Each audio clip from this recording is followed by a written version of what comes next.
Assalamualaikum warahmatullahi wabarakatuh. Waalaikumsalam warahmatullahi wabarakatuh. Alhamdulillah wassalatu wassalamu ala rasulillah Sayyidina Muhammad ibn Abdullah wa ala alihi wa sahbihi wa man wala wala hawla wala quwwata illa billah, amma ba'du. Yang saya hormati para alim ulama, para asatid, para jajaran tokoh masyarakat, khususnya kepada guru kita bersama Amunna Ki Haji Lutfi Basori matta'anallahu bidul hayati syarifah. Semoga Allah Subhanahu wa taala melancarkan rezeki beliau. Semoga Allah Subhanahu wa taala melancarkan urusan-urusan beliau. Semoga Allah Subhanahu wa taala memanjangkan umur beliau. Amin amin ya rabbal alamin. Ma'asyiral muslimin rahimakumullah. Yang pertama-tama kita panjatkan puja dan puji syukur kita atas kehadirat Allah Subhanahu wa taala yang telah memberikan kita nikmat sehingga kita ini masih bisa berkumpul pada majelis yang penuh dengan barokah ini. Alhamdulillahirabbil alamin. Yang kedua kalinya salawat serta salam kita hanturkan kepada junjungan kita, suri tauladan kita, Nabi kita, Nabiuna Muhammad sallallahu alaihi wasallam. Allahumma shalli ala Muhammad. Semoga dan kita berselawat kepada Nabi Muhammad kelak di yaumil qiyamah nanti kita masih diakui sebagai umat beliau. Amin amin ya rabbal alamin. Ma'asyiral muslimin rahimakumullah. Pada zaman akhir ini perlunya kita ini untuk menjaga lisan kita. Kita dorong lisan kita ini kepada hal-hal yang baik. Kita dorong lisan kita ini kepada hal-hal yang dicintai oleh Allah Subhanahu wa taala.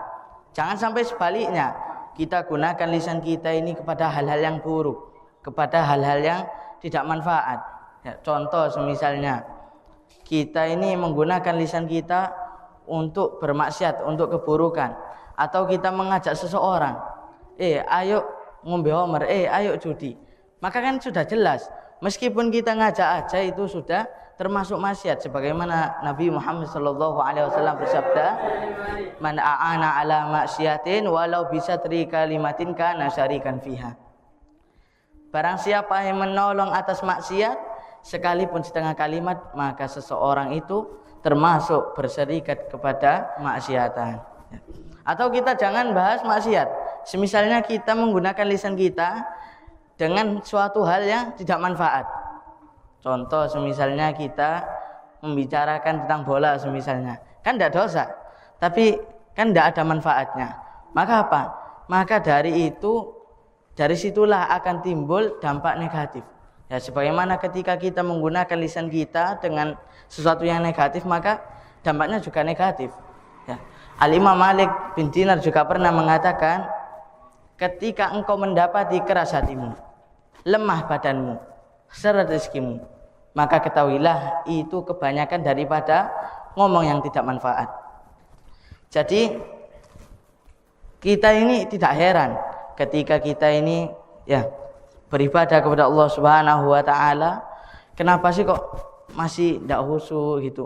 Mungkin dikarenakan tadi yakni yang disebutkan oleh Imam Malik bin Dinar, yakni ada 3 dampak negatif yang timbul pada diri seseorang yang kebanyakan menggunakan lisannya itu untuk hal-hal yang tidak manfaat.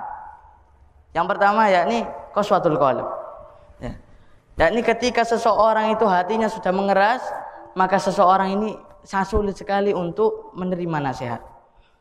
Dikatakan pada riwayat lain, jikalau seseorang ini sudah keras hatinya, maka seseorang ini tidak akan bisa merasakan lezatnya beribadah kepada Allah Subhanahu wa taala.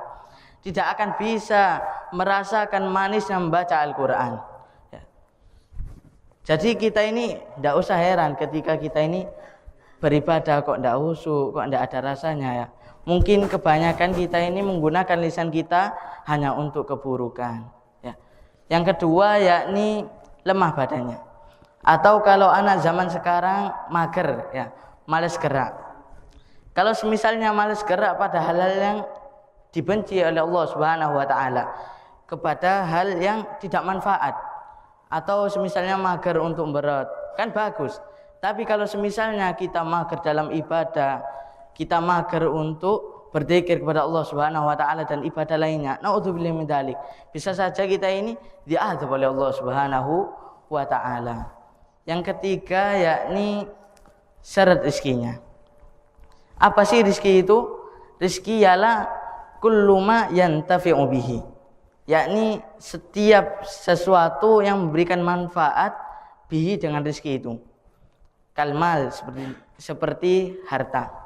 Misalnya kita ini mempunyai uang, kan manfaat, bisa buat beli ini dan itu. Ya. Ma'asyiral muslimin rahimakumullah.